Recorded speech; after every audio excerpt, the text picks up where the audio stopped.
Hello, everybody. Hello, hello, hello. I hope you all are having a wonderful Sunday morning. My name is Patrick Stewart, as always, and I'm going to be your host today for another long Sunday episode of Taoism Lessons. If you're wondering what is Taoism, Taoism is an ancient Chinese philosophy made about 2,500 years ago by a legendary figure named Lao Tzu. Lao Tzu was a librarian in the court, and then he decided to take off. He was done with the world, so he was got on a water buffalo and was riding out into the sunset to live off his life, and was stopped by a border guard to write down some wisdom. And what he made was this book. This is the Tao Te Ching. It's been translated into hundreds of languages over the last several thousand years.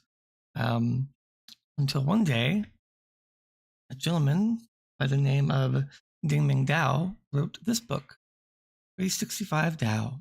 And it talks about how to apply Taoist lessons to a more modern life. So what we do every week is we take a couple of chapters from 365 Tao and try to apply them to our lives. And I'll walk you through them. So as you can see on my screen to the left, we're on chapter 48 today.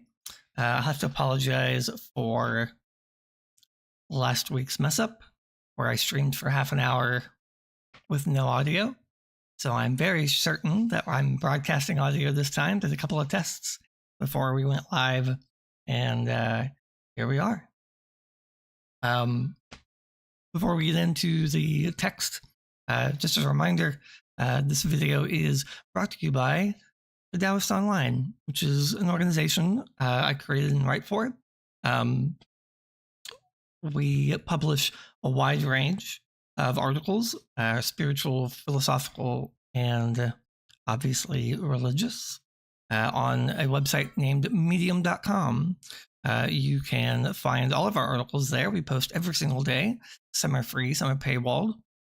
At the Taoist.online. And Taoist is spelled with a T for a lot of reasons, but it is spelled with a T.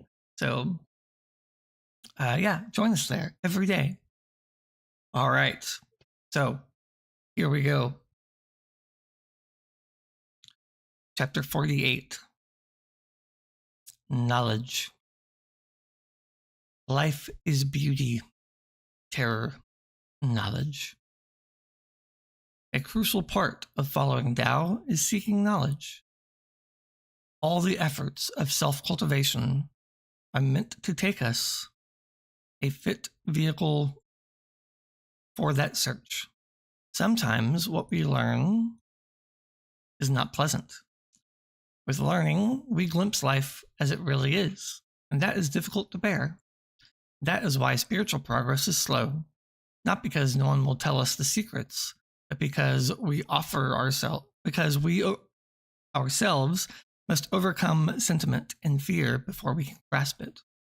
There is an underbelly of terror to all life. It is suffering, it is hurt. Deep within all of us are intense fears that have left few of us whole. Life's terrors haunt us, attack us, leave ugly cuts. To buffer ourselves, we dwell on beauty. We collect things, we fall in love. We desperately try to make something last in our lives.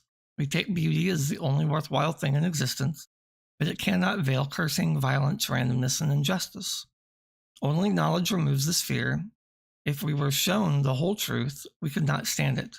Both lovely and horrible details makes us human, and when knowledge threatens to show us our follies, we may realize that we are not yet ready to leave them behind. Then the veil closes again, and we sit meditating before it, trying to prepare ourselves for the moment when we dare to part the curtain completely. Indeed. So, knowledge. I think in some Taoist texts, there is a misconception that knowledge is inherently bad, right? I hear it a lot, actually, especially from new people, where especially there's some passages in a different text named Zhuangzi, where he kind of rails against knowledge for knowledge's sake, like useless knowledge. Knowledge of different areas that it's just not going to matter, right? You're just filling your head and kind of using your knowledge to beat people up. In this chapter, they're looking more about, the knowledge of good and evil, right? Right and wrong. And that there's always a downside to every upside. For everything you learn, the thing that you learn can now be used against you, right? Or used against everyone. And that it comes with both, and it has to come with both, right?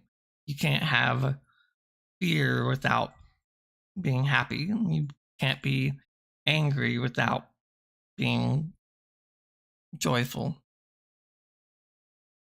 Which is where he says down here at the bottom of this page, both lovely and horrible details make us human. And when knowledge threatens to show us our follies, we may realize that we are not yet ready to leave them behind. So it's this understanding that both sides exist and that you can't have one without the other. That's when our eyes really are open, right? So it's not that knowledge is inherently wrong, and knowledge isn't destined to just bring you good or bad, if there are such things. Knowledge brings both, and that's what makes us who we are, right? It's what makes us whole. I get asked questions a lot in my writing about negative emotions. What does Taoism say about depression? And my answer is always, well, it makes you human, right? You are who you are, and you can't change that. And to try and deny ourselves negative emotions is to deny our human existence. Trying to make you some robot isn't gonna work. I mean, maybe, I don't know, maybe it works for you. Maybe that's your path forward. It doesn't work for me. And most of the people I've ever talked to, we get sad and happy and angry and depressed and anxious. That's just how we're built. It's how we evolved.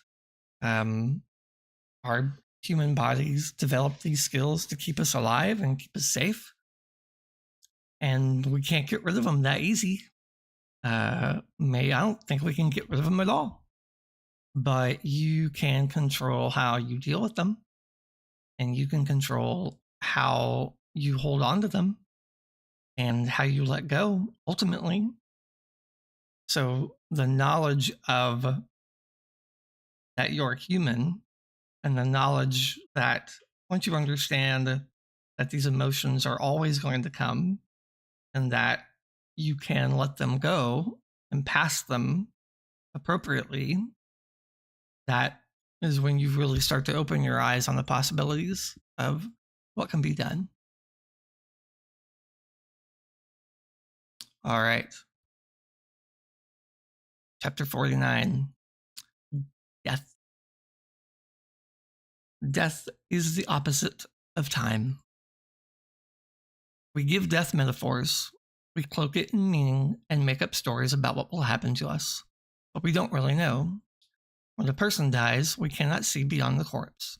We speculate on reincarnation or talk in terms of eternity. But death is opaque to us, a mystery. In its realm, time ceases to have meaning.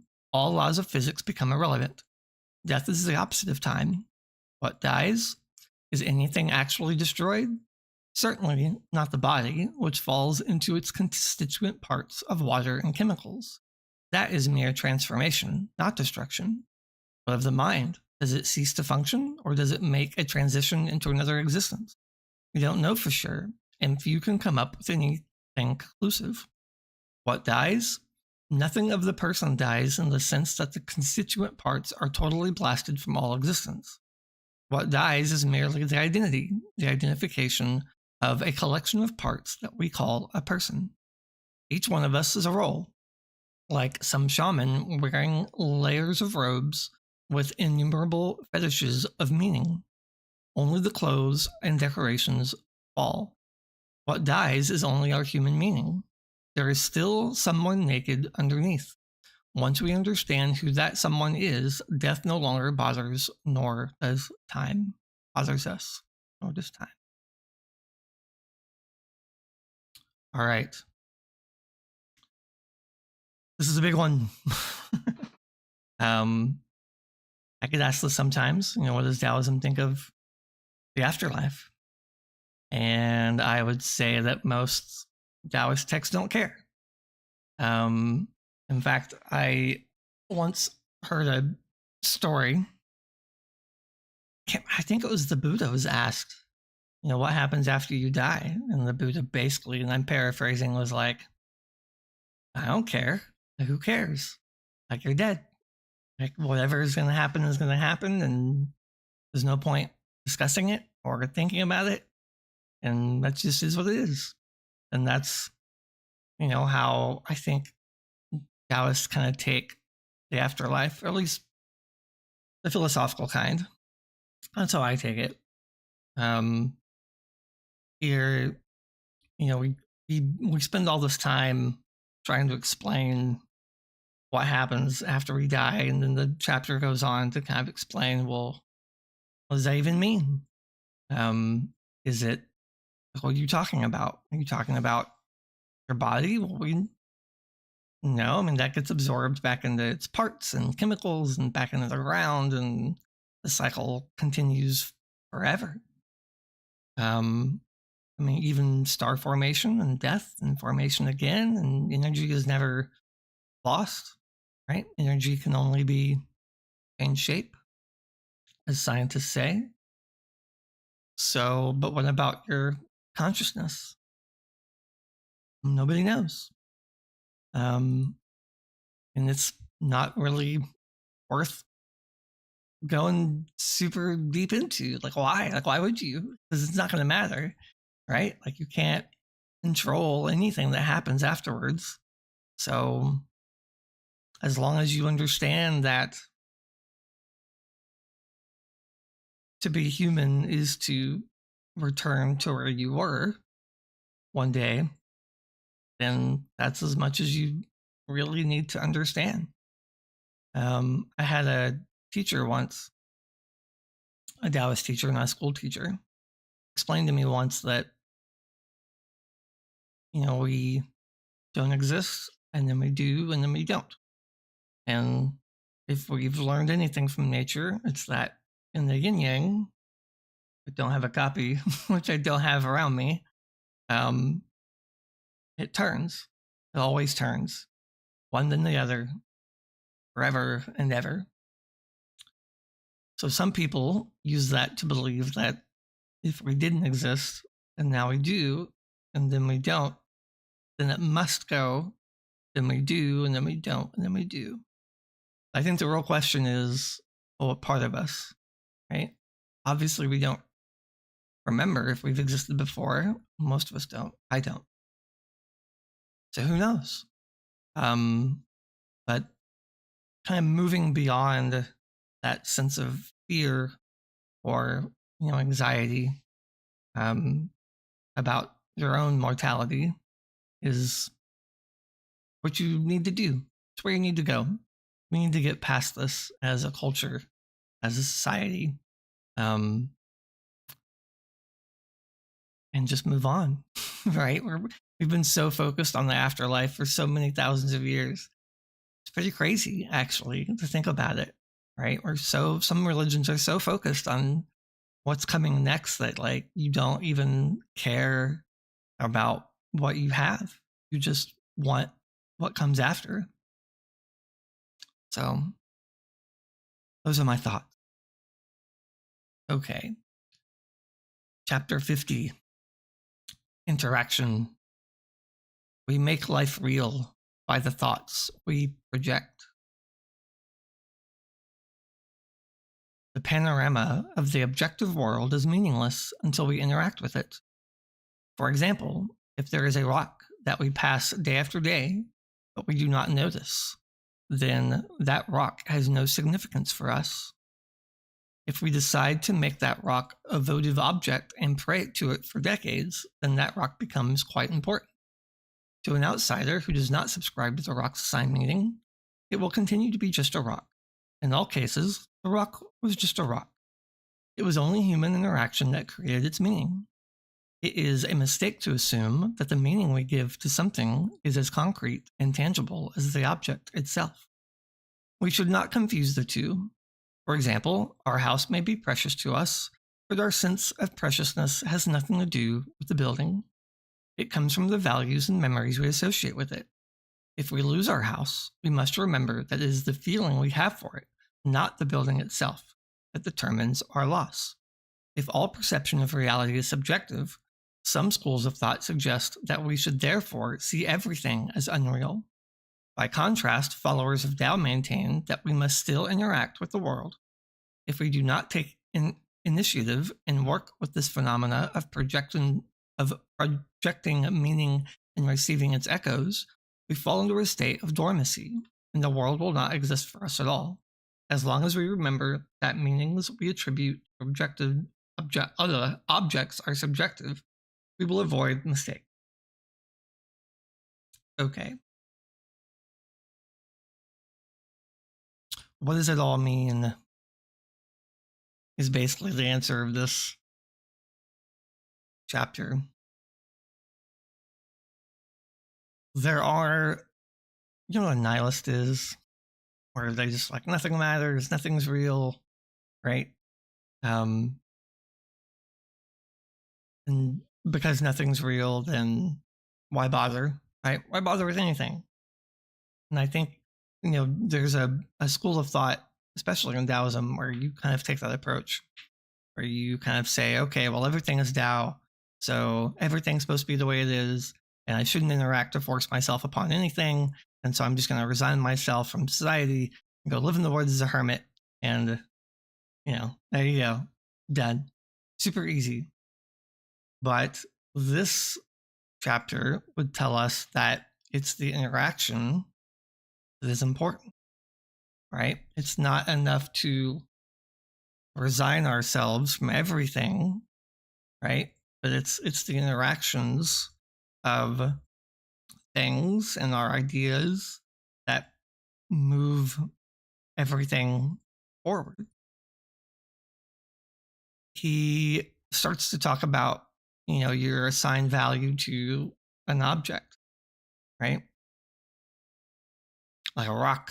If you think this rock is a eternal being and you pray to this rock, it's not that this rock particularly is unique.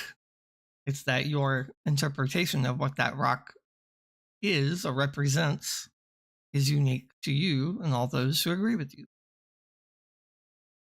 And in that regard, everything is like that, right? Everything we have and say and do and believe is important because we say it is. This book is only, I move my lips and vibrate my vocal cords because I know how to form a sound that represents this thing. But in other cultures and other languages, this thing, if I hold I hold this to them, they will believe it, they will say something else. There's nothing intrinsically bookish about this book. Oh, hang on, I'm gonna sneeze. So our value of everything is much like that, right? It is the interaction between ourselves and this thing that we assign meaning to. Um, but it is careful to state that if we believe that about everything, we just fall into this state of laziness. The book calls it dormancy, and the world just stops existing for us. But as we'll find out in other chapters, that's not really great because the Tao does not ignore everything, right? If this was the way to live our lives and just leave and reject everything, then we just wouldn't exist, right? If we're modeling ourselves after nature and after the universe, which is what Taoism really comes down to, then we must continue to interact with everything around us. We shouldn't cut ourselves off and go our better lives alone. We should have friends and relationships and jobs if you have to have one. I wish I didn't have to have one. But it's okay, right? You don't have to be a monk and cut yourself off, right? You are just as sacred and just as holy, or however you want to describe yourself, by being exactly where you are and doing the things you're doing and interacting with who you're interacting with. That is the model of Tao. All right, 51. Beauty.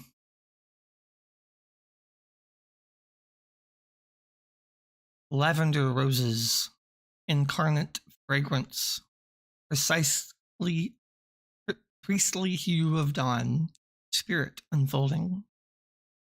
Even on the road to hell, flowers can make you smile. They are fragile, ephemeral, uncompromising. No one can alter their nature. True, you can easily destroy them, but you will not gain anything. You cannot force them to submit to your will. Flowers arouse in us an instinct to protect them, to appreciate them, and to shelter them. This world is too ugly, too violent. There should be something delicate to care about. To do so is to be lifted above the brute and go toward the refined. When we offer flowers on our altar, we are offering a high gift. Money is too vulgar, food too pedestrian. Only flowers are unsullied. By offering them, we offer purity. The tenderness of flowers arouses mercy, compassion, and understanding. If that beauty is delicate, so much the better.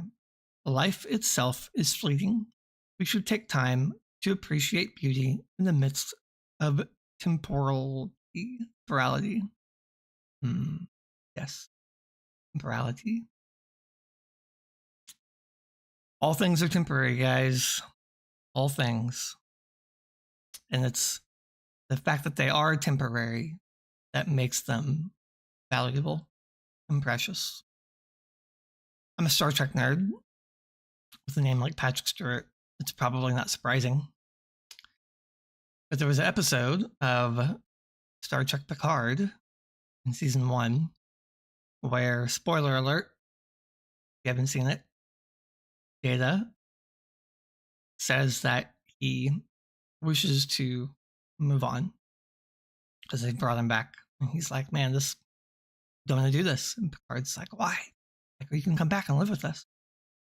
He's like, because life is only precious because it ends. And if I never end, then what value was everything I experienced? And so in this chapter, they talk about a flower, right? Even in the worst of times, you can look down, find the flower, and admire its preciousness, its beauty. We can offer it up because it's pure. It's the way nature designed it, exactly the way nature designed it. And to remember these things in a time of great turmoil is good, valuable, is helpful. It's important to understand that sometimes being delicate is chosen over being forceful. Again, the yin over the yang, and then the yang over the yin sometimes. And I love the ending, the end chapter, the end paragraph here. The tenderness of flowers arouses mercy, compassion, and understanding. If that beauty is delicate, so much the better. Life itself is fleeting. We should take the time to appreciate beauty in the midst of temporality. We should. It's important. I think it helps us appreciate what we have, who we are, where we are, that we woke up today as a gift, because there are lots of people who didn't. Just remember that. If you woke up today and you're thinking, man, I've got all this stuff to do, and you're an American, Thanksgiving is coming up this week, and all this food to do, and family coming over, and all this stuff, just be thankful that you are here. And just let it be there. Just let that be enough. Chapter 52, Nonconformity. The world is dazzling. I alone am dull.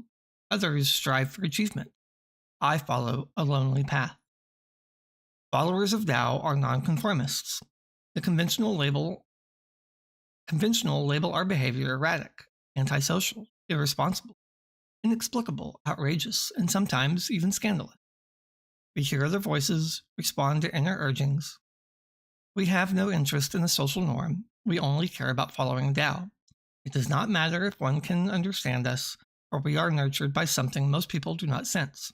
Awakening to this inner urge and distinguishing spiritual impulses from the merely instinctual is one of the critical goals of self-cultivation. We all have many voices, personalities, ambitions, and tendencies within ourselves. The ability to distinguish between them and the ability to silence all the voices save for Tao's is imperative if one is to reach the state of being. Once one is in touch with the true Tao, there are no doubts, and the murmuring of others cannot have any effect. One is as comforted as a child at its mother's breast.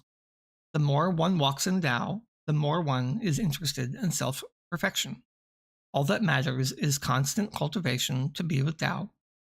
This is a lonely path. There are others who follow Tao, but it is not always possible to meet them. That is why it takes both enough to hear the call and strong enough to walk the solitary path. So remember earlier when we were talking about it's okay to be around people? Like you don't have to cut yourself off. Well, sometimes you are going to cut yourself off. Like sometimes you will be alone. That's just a fact of life.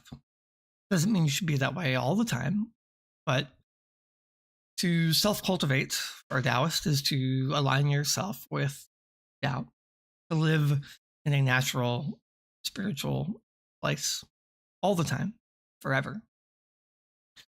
And that means that sometimes you need to shut out all the other voices and listen to your voice more than anybody else's. So that does make you kind of strange. If we look at it from a societal point of view, society says we're supposed to share everything all the time with everyone. I woke up today and I had this for breakfast and better take a picture of that and post it on Insta. Or, I learned this crazy dance, better make a TikTok of it. Or, even writers, right? I fall into this trap. Like, oh man, I had this cool idea. Better write a 5-page paper about it and post that online. No, sometimes you need to just be with your thoughts and to cultivate and to think and to really feel the alignment follow. It's, I've been, my Taoist teacher, who, by the way, you should check out his YouTube channel, George Thompson.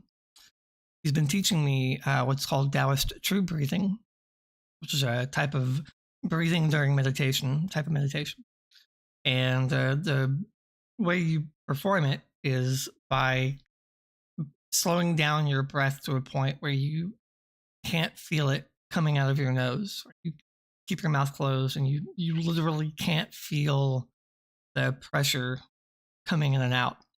You use lots of belly breathing. It's all belly breathing, actually. And after about 5 or 10 minutes of this, you can reach a fairly euphoric state, and all the distractions fall away, and all the things that are important kind of rise to the surface of your mind, and you start to self cultivate your thoughts and who you are and your chi and your energy. But that makes you kind of strange. When you tell people that, they're gonna laugh at you. My teacher has this lesson where he wants us to go practice our qigong in public in a park, knowing that we'll be stared at, right? Knowing that silliness, that embarrassment, a lot of that is society kind of pushing back against your inner nature. And by connecting with who we really are and kind of unshackling ourselves from this desire to look a certain way or feel a certain way or behave a certain way, we will appear erratic, irresponsible, outrageous, scandalous sometimes, depending on what you're doing, I guess. And that's just how it is. I remember growing up in the Christian church, and they would teach you that if you're doing it right, you're being persecuted, right? And there's truth to that. There's truth to that for basically any religion, you know, especially Taoism. These rules, not rules, but these ideas and thoughts that we read about and we practice are very different than the rules that an American society, for sure, puts on you and tries to teach you. And as you grow up, those societal rules only get more. There's more pressure and more rules on how you're supposed to act as a middle-aged person or an old person or a father or a son or whatever. It only gets harder as you go. And so being able to uncouple yourself from these ideas and stay true to your inner Tao and to self-cultivate constantly, that is the way forward. That is to follow nature. Dogs aren't embarrassed. I don't think. It doesn't look like they are. My dogs are nuts all the time. And, they get into the trash can and they may feel sad, but I don't think they, walk around the house and be like, man, I feel fat today. Right? Like, I don't think that's how dogs think. I think they live in the moment, as they should, and as most animals do, if not all of them. It's just us with our fat brains that we've concocted these ideas of, how we should speak and act. And but if you're following Tao and following your true nature, you're going to be a nonconformist. And that's okay. You're supposed to be. 53, imbalance. Sleepless nights, diet, mind, conditions.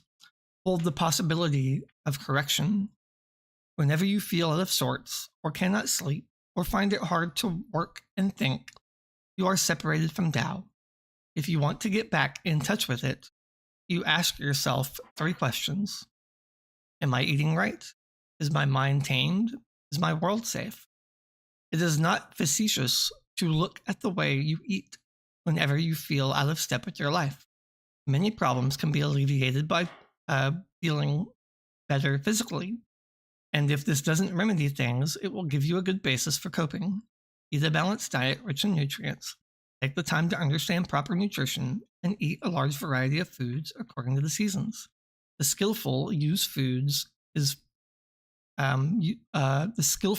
foods is far superior to medicine. Next, it is the difficult mind that seems to have its own interests, habits, and excesses.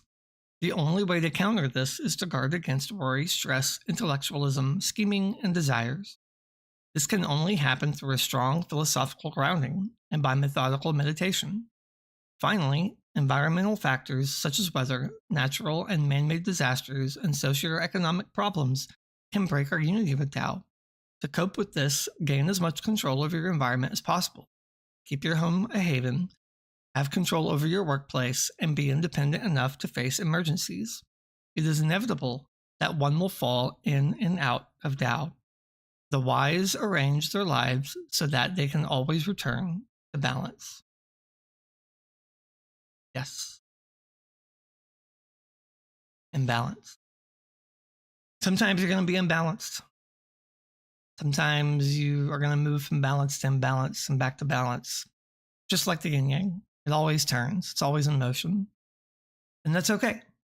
I was told once that the most Taoist thing you could do was memorize everything in this book, live it, forget all about it, come back years later and rediscover it just as if you had never learned it to begin with. Balance to imbalance, internalizing self-cultivation. And I promise when you come back to this, or when you come back to your teachings, you'll find new things and you'll read it differently and you'll have a different understanding. And that's because everything changes all the time. It's constantly changing. The only consistency is inconsistency, as I've been told. And that's okay. Specifically in this chapter, it talks about food, where you're, sometimes you're going to eat well and it's healthy for you and you should aim to be healthy and you should eat a variety of foods. And then sometimes you're going to eat cake. Sometimes you just want to have a chili dog, or a steak. And that's okay too, right? All things in moderation, as they say. You can ground yourself in the idea of balance, and you can ground yourself in the idea that you can come back, that you can fall away and then you come back. I remember, going back to my upbringing, we were taught in church that made you a bad Christian. Like we were taught that. I don't know if you guys were, but yeah, like you like a hot cold, on again, off again person who like went to church and he doesn't, like he only goes on Easter and Christmas and he comes back and like they just didn't want you there if you did that. Like, oh, you're not you don't really believe. Like you're ah. And here we learn the exact opposite. That is completely natural to fall in and out of favor with everything. Sometimes you're going to like it. Sometimes you're not. Sometimes you're going to eat carrots. And sometimes you're going to eat a brownie or a whole plate of brownies. I know I do. And that's how it is. And the goal is to not stop ourselves from falling on and off. The goal is to be able to remind ourselves to get back on, to know that we are going to fall off, to know that things are going to happen to destabilize us. But to have the foundational information, the knowledge, the belief that we are going to reground ourselves later. As they say in the old musical, the sun will come out tomorrow. Yeah, easy one there. It's a fun one. I like that one. Not all of these chapters have to be earth-shattering, life-changing stories. Sometimes they're just good. Just good to know you're okay. It's good to know you're normal, right? It's good to know you're not the only one, and you're not. There's 8 billion of us here too. All right. I think we're going to do one more, and then we'll take off for the day. Adversity. It's a good one to end on. A tree hemmed in by giants requires tenacity to survive. Times of adversity inevitably confront us all. We are denied influence, people will not listen to what we have to say, and we are restricted by circumstance. In this situation, followers of Tao must rely on their determination. Without that, they cannot emerge successfully from our danger. During times of adversity, vision and determination decide the outcome. Mere doggedness never served anyone well. Observe carefully and try to act. If you find yourself tested by the situation, take comfort in the fact that adversity frequently forces one to consolidate one's resources. You can often emerge from adversity stronger than before. Don't be overcome by fear. Take calculated risks if you must, or face danger if you have to.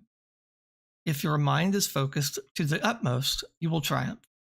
Without the difficulty of being hemmed in, the tree in the forest would not be forced to marshal its power to grow toward the light. It must truly bring forth all its inner strength to spread its branches. If it becomes grand, it is in part because of its suffering. Thus, the times of adversity can be crucial to the development of one's inner personality. So again, as we learned in the other chapter, going back to you're going to face hardships, and cutting yourself off is its own hardship, right? I mean, even if you cut yourself off and you go live in the woods, right? Finding food is going to be hard, shelter is going to be hard, right? And that struggle will again push you forward. And that's really the key here that this is getting at, is that it's only through adversity that we learn more about who we are, about what we can be. And if things were just easy all the time, we wouldn't learn anything. It's, it takes the tree analogy, right? Trees can grow mightily in huge shapes and huge sizes, but it's through the fact that they had to grow that big to survive. They needed to get more water. They needed to get better sunlight, right? They struggled, and that caused them to reach out faster, stronger. So too are we. When we are pushed, we push back. We learn to problem solve. We fix our own mistakes. We look at something that has happened and realize that we don't want that to happen again. And so we adjust and we change. We grow over time. And it's only through adversity that this really can be seen. I know that with jobs, when you're not struggling, you just sit there, right? And you just kind of stay at that same job for a couple of years, but when the job goes south, it starts getting not fun or not useful, that's when you start to push and you go find a better job. And if you find that better job, now it's only better because your old job was terrible or became terrible, right? You started to feel adversity from your last place. And so you picked up and moved. And that's hard. Sometimes moving jobs or homes or relationships is its own form of difficulty. And weighing which one's more difficult can be tricky, right? Sometimes you just don't want to deal with all the problems that finding a solution would entail. I get it, right? But whether you choose to move on or not, it's getting you to think. It's the adversity is getting you to, think inward about yourself and about what's best for you and about how you can align yourself with what you truly need or want or desire. Yeah. Adversity. It's good. Maybe not all the time, but it is natural. It's going to happen. Can't get away from it. So you might as well use it. All right. Well, I appreciate all you guys for tuning in today. If you're listening to this later, we do live streams every week, Sunday mornings at 9 a.m. Central Time. You can check out more of the organization's writings on the Taoist.online. You can find out more information about the organization at the Taoistonline.org. If you want to follow my writing, you can go to thedaoistcorner.net and subscribe to my newsletter. All right. Thank you very much. I appreciate all of you guys for tuning in, and I will see you guys next time. Thank you. Bye.